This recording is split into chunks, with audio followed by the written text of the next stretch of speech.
Madam President.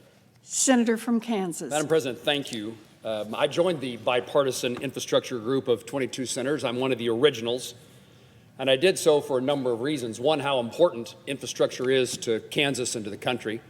I'd highlight the importance of infrastructure investment to my state. We're in the middle of the country where our manufactured goods and agriculture commodities need to be able to compete in world economy, and how efficiently and effectively we get those goods and those commodities to market has a huge consequence to the ability for Kansans to earn a living. And across our state, from southeast Kansas to southwest Kansas, from the suburbs of Kansas City and Johnson County and Wyandotte County, all across northwest and central Kansas, the demand for improved roads, greater safety is there. There is a great desire to see that roads and bridges are repaired. County commissioners and trustees of our townships have called to say, we have a bridge, could you help us do something about that? So I entered this group of 22 senators. I was one of the 11 to provide some input and to see that Kansas priorities, that we had a seat at the table, and to help negotiate a deal that didn't raise taxes, that didn't spend trillions of dollars, and focused on actual traditional infrastructure, and to avoid what I fear is to follow what I would describe as a Democratic wish list. I wanted this to be a smaller, more affordable, a paid-for package that was not excessive in scope, didn't add to the national debt, and did not raise taxes on the American people. This package includes a number of priorities of mine, including a historic increase in investment in broadband, and does provide critical resources to repair our roads, bridges, and airports. So, desire for a seat at the table, a desire to invest in infrastructure, and I also would add a desire to see that the United States Senate, Republicans and Democrats, can work together for a beneficial product to the American people.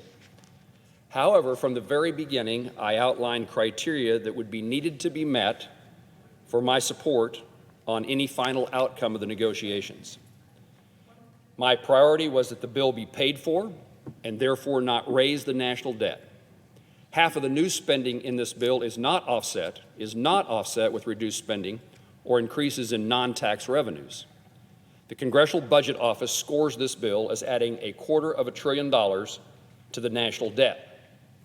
My view has been from the beginning, if we can only find offsets to pay for a certain amount, in this case about a half of the increased spending included in this bill, then the size of our bill should be half of what it is.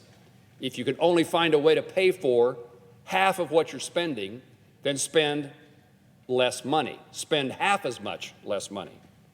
That, of course, was not the outcome of these negotiations. Additionally, I'd hoped that this bipartisan plan would dissuade Democrats from pursuing their own partisan $3.5 trillion tax and spend spree. The Democratic plan to immediately follow this bipartisan infrastructure bill with their own spending bill significantly undermines the bipartisan effort to deliver a good outcome for the people of this country. I had hoped that if we reached a bipartisan agreement, in fact, I had hoped that bipartisan agreement would be reached among the 22 senators. But pretty early in the negotiations, it became clear that there was a significant input and direction from the Biden administration and from the majority leader, the Democratic majority leader in the United States Senate.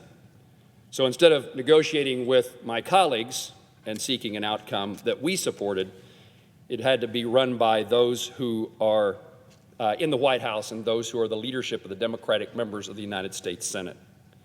So my desire to see that we pass or reach an agreement to pass a bill that would be paid for did not occur, was not met, that criteria was not met, and the desire to see Democratic senators say that if we do this together, we're not going to do something else on our own. And in fact, some of the things we negotiated in or out of the bipartisan package will now be included in the broader package of the Democratic wish list. So it doesn't make a lot of sense to me to reach an agreement only to discover that in a succeeding bill, one that immediately follows the things that we negotiated in or out, are now included or taken out. So the bipartisan nature of the agreement is in many ways offset by the bill that follows. Reaching an infrastructure deal in a bipartisan way would send a great message that we're capable of working together, and I certainly indicate to my colleagues, I'd particularly indicate to Senator Sinema, the senator from Arizona, how much I appreciate her efforts to pull us together and to lead our meetings in a productive way. And I would say again that I'm open to those opportunities. I'm saddened by the fact that this did not reach an agreement that I can support, but I certainly indicate to my colleagues that I'm willing to work with Republican and Democratic members of the Senate to see that in other instances we can come together in a way that provides hope for the American people that we can work together and a better product than we were able to reach in this instance. Unfortunately, to sum up, there is too much spending, too much debt, and therefore there will be too much inflation. My efforts to reach a compromise were honest and sincere, and I regret that we were unable to arrive at a bill that I can support. Mr. President, I yield the floor.